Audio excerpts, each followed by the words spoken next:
ओम श्री गणेशाय नमः। हरे कृष्णा। राधे राधे। मैं कुसुम सिंह छत्राणी आप सभी का अपने चैनल शिव शक्ति में हार्दिक स्वागत करती हूँ। आज मैं आप लोगों को शिव महापुराण के सप्तम वायव्य संहिता के 17वां अध्याय की कथा सुनाने जा रही हूँ। स्वांभु मनु की कथा। वायु बोले, अब इस प्रकार पराशक्ति को प्राप्त कर ब्रह्मा जी मैथुन प्रजा उत्पन्न करने का मन में विचार करने लगे। अब वे अपने आधे शरीर से नारी और आधे से पुरुष हो गए। तब जो उनका नारी स्वरूप था उससे शत्रुपा प्रकट हुई और जो ब्रह्मा जी का पुरुष का आधा शरीर था उससे विराट हुआ, जिससे प्रथम पुरुष स्वांभु मनु हुए। तब उस देवी शत्रुपा ने दुष्कर तप करके दीप्तिमान महायशस्वी अपने पति को प्राप्त किया। उस शत्रुपा से प्रियव्रत और उत्तानपाद दो श्रेष्ठ पुत्र और दो महाभाग्य कन्याएं उत्पन्न हुई, जिससे इस महाभगवती प्रजा का विस्तार हुआ। उन दोनों कन्याओं में एक का नाम अकुति और दूसरी का नाम प्रसूति था। तब स्वांभु मनु ने प्रसूति को तो दक्ष को दे दिया और आकुति को रुचि नामक प्रजापति को दे दिया, जिससे आकुति में तो रुचि प्रजापति ने एक कन्या और एक पुत्र उत्पन्न किए, जिनका नाम यज्ञ और दक्षिणा था। इन्हीं से सारा जगत संपूर्ण होकर वृद्धि को प्राप्त हुआ। स्वांभु की प्रसूति सारा जगत संपूर्ण होकर वृद्धि को प्राप्त। स्वांभु की प्रसूति कन्या में लोगों की माताएं 24 कन्याएं प्रकट हुई, जिनमें श्रद्धा, लक्ष्मी, धृति, पुष्टि, तुष्टि, मेधा, क्रिया, बुद्धि, लज्जा, वपु, शांति, सिद्धि और कीर्ति।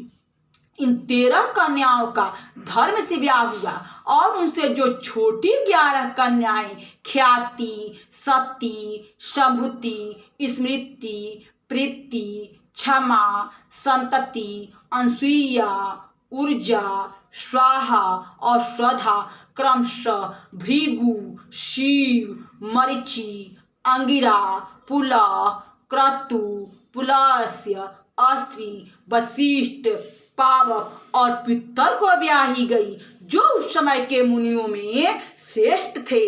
तब प्रथम की श्रद्धा आदि 13 कन्याओं में धर्म से ये 13 पुत्र उत्पन्न हुए, यथा काम, दर्प, निलय, संतोष, लाभ, श्रुत, दंड, समय, बोध, अप्रमाद, विलव, व्यवसाय, क्षेम, सुख और यश।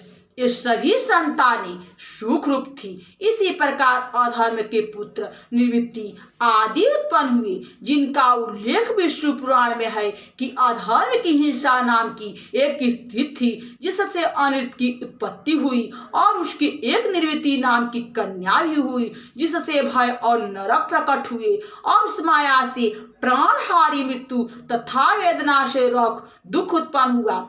फिर मृत्यु के व्याधि, जरा, शोक, तृष्णा और क्रोध उत्पन्न हुए और जो सभी दुख रूप थे और जिनके न कोई स्त्री न पुत्र हुआ, क्योंकि ये सत्य और धर्म से रहित थे।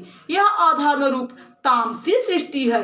और जो सती नामक दक्ष कन्या रुद्र से ब्याही गई थी, उन्होंने अपने पति की निंदा से अपने भाइयों तथा दक्ष और उसकी स्त्री की निंदा कर अपना शरीर त्याग दिया तथा हिमालय के यहाँ मैना स्त्री रूप में पुत्र स्त्री में पुत्री रूप से प्रकट हो गई और उन्होंने अपने समान रुद्रों को देख अपने समान असंख्य जीवों की रचना की।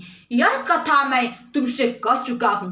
वहीं भृगु ऋषि से ख्याति स्त्री में नारायण की प्रिय लक्ष्मी उत्पन्न हुई तथा धाता विधाता नामक देवता पुत्र और पौत्र भी सहस्त्रों हुए और जिनकी उत्पत्ति पुलस्त के प्रीति नामक स्त्री में दंत और अग्नि नामक पुत्र से उत्पन्न हुए, जो पूर्व स्वांभु मनवंतर में अगस्त जी हुए।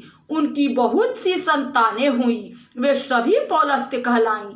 फिर प्रजापति पुलह की क्षमा नामक स्त्री में कर्दम आसुरी अवसर शुरू हुए और जिनका वंश उत्पन्न बहुत चला। फिर ऋतु की पत्नी संतति से क्रतु के समान ही बहुत से पुत्र हुए, जिनका आगे वंश नहीं चला, क्योंकि वे सभी ऊर्ध्वरेता ब्रह्मचारी हो गए। और जो 60,000 बाल खिले कहलाए तथा जो अब तक सूर्य को आवृत कर उन दिवाकर के आगे चलते हैं। इसी प्रकार अत्रि की स्त्री अनसुईया से 5 संतानें हुई, जिनमें श्रुति नाम की एक कन्या भी हुई, और जो शंखपाद नामक ऋषि की माता हुई।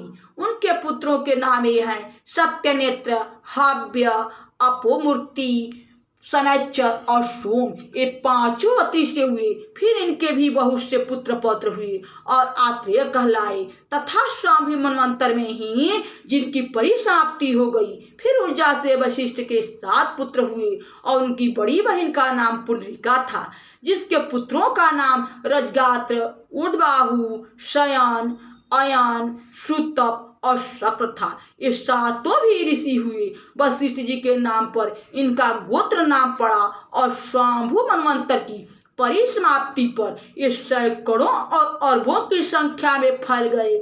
यह तुमसे ऋषि सर्ग संक्षेप में कहा, जिसे विस्तृत रूप से तो कोई भी नहीं कर सकता। फिर अग्नि की स्वाहा स्त्री से बड़े पराक्रमी 3 पुत्र उत्पन्न हुए, पावक, पवमान और शुचि। इनका भी एक बृहद वंश हुआ, जिनके देवता पितर और असुर पुत्र और 49 पौत्र हुए, तथा काम्य कर्मों में जिनकी स्थिति है। ये सभी विपक्षी और व्रतधारी हैं। ये सभी रुद्रात्मक और रुद्र के भक्त हैं। इसी से अग्नि के मुख में जो कुछ भी देते हैं वह सब रुद्र के उद्देश्य से दिया हुआ कहलाता है। ये सभी अग्नि के वंशज कहलाए। अब पितरों का वंश सुनो। इसमें बसंत आदि 60 ऋतुओं को पितर कहते हैं। अभिमानी इसे 6 ऋतु कहते हैं, परंतु वेद में पितरों को ऋतु कहा गया है, तथा जिससे सब ऋतुओं के स्थावर जंगम की उत्पत्ति होती है। यही कारण है कि पितर भी ऋतु कहलाया, क्योंकि ऋतुओं के आदि में ही पितरों का आयोजन होता है। इस प्रकार पितर ऋतु अभिमानी हैं। इसी से इनमें ऋतुपन, आर्तवत्व और पितृवत्व कहा गया है। सभी मनवंतरों में इनका ऐश्वर्य होता है। इनका शरीर आकाशवत है, एक कुशाओं पर बैठने वाले और अग्नि कर्म तत्पर हैं। ऐसे 2 प्रकार के पितर होते हैं। इन पितरों की स्वधा नाम की 2 पुत्रियां लोकों में विख्यात हुई, एक मैना और दूसरी धाणी, जिन्होंने विश्व को धारण कर रखा है। अग्निस्वातों की मैना और वहिष्वत पितरों की कन्या धड़ी हुई। उनमें मैना तो हिमालय की स्त्री हुई, जिसके मैनाक और क्रौंच नामक 2 पुत्र और पार्वती तथा शिव के अंग स्पर्श से पावनी गंगा उत्पन्न हुई।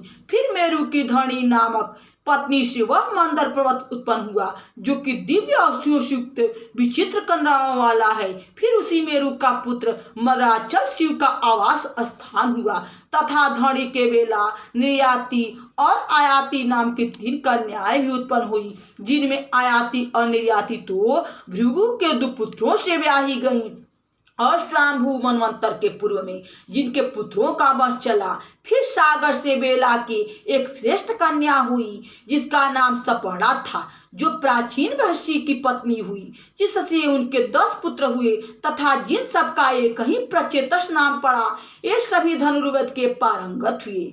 इन्हीं का पुत्र दक्ष था, जो शिव शाप से 400 मनवंतर में उत्पन्न हुआ।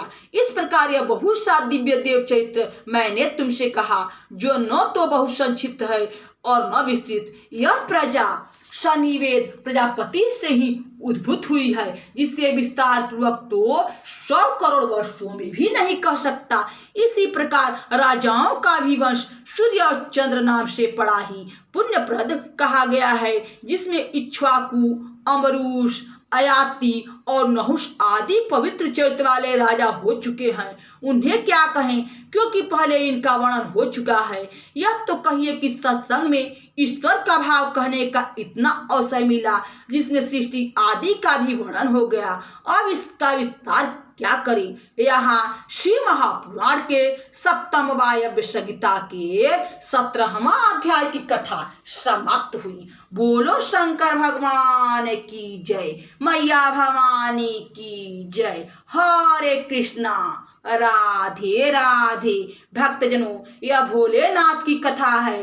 कम से कम आप सभी कमेंट बॉक्स में हर हर महादेव तो लिखा कीजिए, जिससे भोलेनाथ की कृपा आप सभी पर सदैव बनी रहे।